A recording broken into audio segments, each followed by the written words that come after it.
Lauwers. I am a subject matter expert for information governance for Micro Focus. Micro Focus is the new name of the entity that used to be called Hewlett-Packard Enterprise Software, combined with a bunch of other stuff that you may remember from the 90s.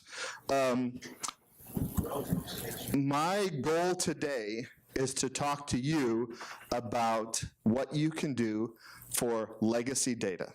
The subject that I picked was the 90s because I was that guy that helped install some of these systems in the 90s. I put some logos up here. I am neither endorsing nor do I like any one of those logos that are up there, but they were the systems that a lot of organizations leveraged in the 90s, and some of them still do today, as standalone behemoths, right, in a computer room in the back with air conditioning better than the offices and protected immensely. Many organizations still have those systems. Many organizations don't do it because they want to, do it because they have to. That's kind of the profile of what I'm talking about today, right? The legacy systems that organizations having to retain because of legal or regulatory means. Not because they're still operationally effective, not because they're efficient, or some cases maybe they are using it because they're cost effective. I doubt that very much for most of those because they cost so much to do care and feeding of. The need to retain that data has a legal regulatory profile from most customers that are keeping it, but it's not necessarily a cost-benefit kind of profile, right? They're kind of forced to keeping it. If anybody was going to talk about the cost-benefit for keeping it, you wouldn't, because there's very little benefit if you're not forced to keep it, unless somehow or another there's valuable data in there. And this is a conversation I have with my peers often, that needs to be mined, needs to be matured, needs to be kind of grown and kind of managed so it has value. But most organizations are leaving it static, and it's costing them money. And they think that they need to keep it in that system. Or they think they can just run a couple of reports, save them as PDFs, and then just keep that data, right? And that's their mechanism for legal retention. The biggest risk with those behemoths that are being kept for legal or regulatory means today, most recently, is a conversation about data security. These systems, while they were cutting edge in their time, it's very difficult to keep them cutting edge. It's very difficult to keep them not only running, but running safely, protected. And in fact, most organizations, even though they need to keep them for legal or regulatory needs, don't do any care and feeding on them. The security issue has become a little bit more complex just because the mix of the volume of data has gotten so high. And also, I believe, because the threat landscape has gotten so high. So with accessibility comes risk. These devices that we keep in our hands that have enabled us to get to so much information become an entry point for risk. They become a means for making information casually accessed, and in some cases maybe diminishing the behaviors that most organizations used to have with security and privacy and all that kind of management of the data stuff. And I also think that the rules and regulations that have grown up, I'll use GDPR as a good example, are starting to exceed the capabilities of a lot of those legacy systems, if not, haven't already exceeded them today. The use case or the justification for a lot of these things used to be productivity, right? Oh, we're going to install this great system, we're going to get a lot of productivity. I think that justification for managing that data is gone, right? The productivity has been long realized, and in fact, it might be hampering productivity by keeping this data because everybody wants to keep going back to it. I think that there is a conversation about justification for managing this data differently in the compliance role, right?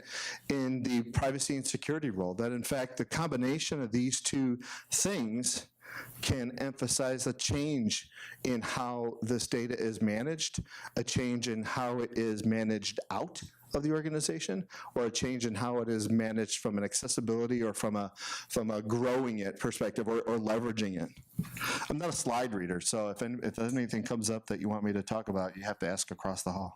There's no questions allowed, right? How do some organizations fix this problem? I have seen often organizations that are really oh, that sucks. Look at that. You can't see any of the lines. I should have made it blacker. On the left-hand side is I have that box that really talks about analyze, design, configure, kind of monitor and access, all the things you want to do with these legacy data. And for a lot of organizations, what they're starting to do is either archive these legacy systems with the objective of eventually turning them off, truly decommissioning these systems, yet still keeping the data for whatever legal needs they need.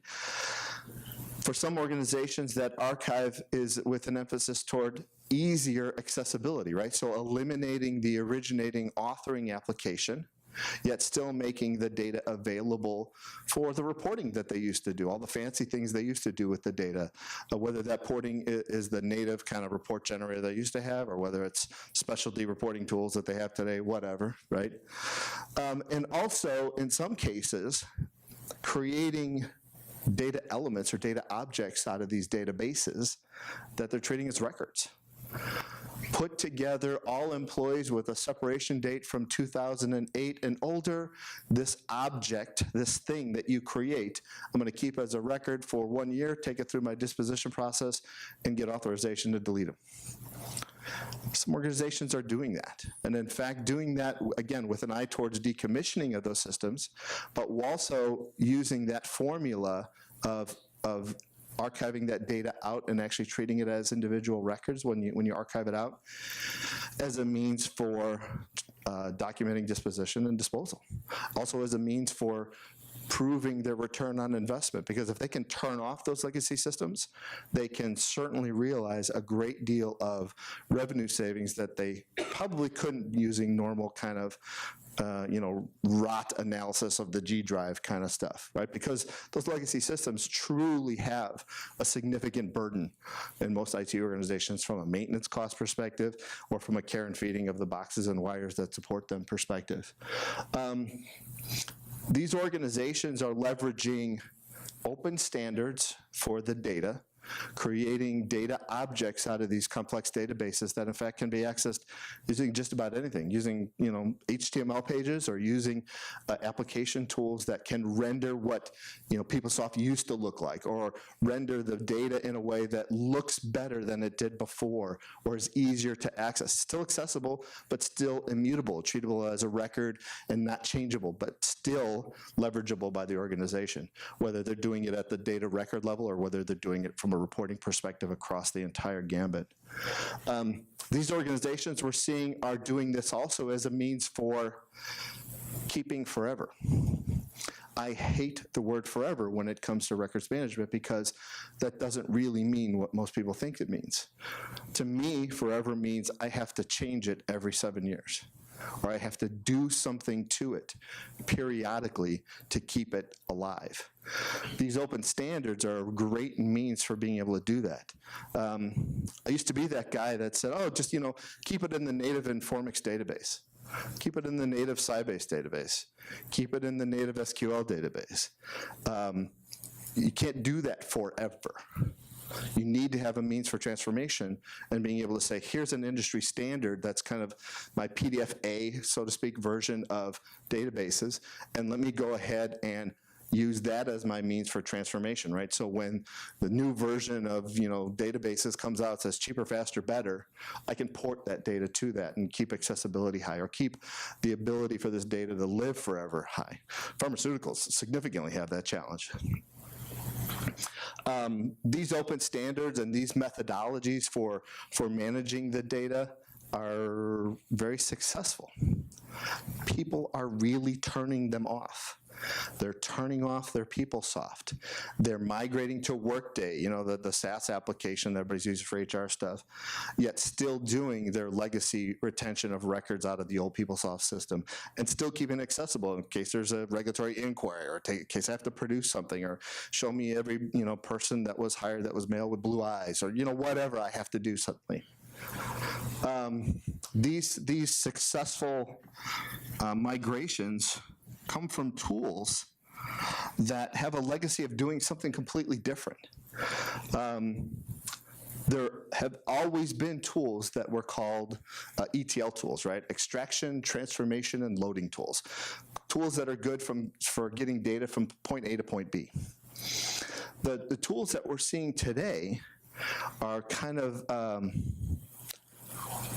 maturing of that idea, but to do other things. Many of them are really made for performance archiving, right?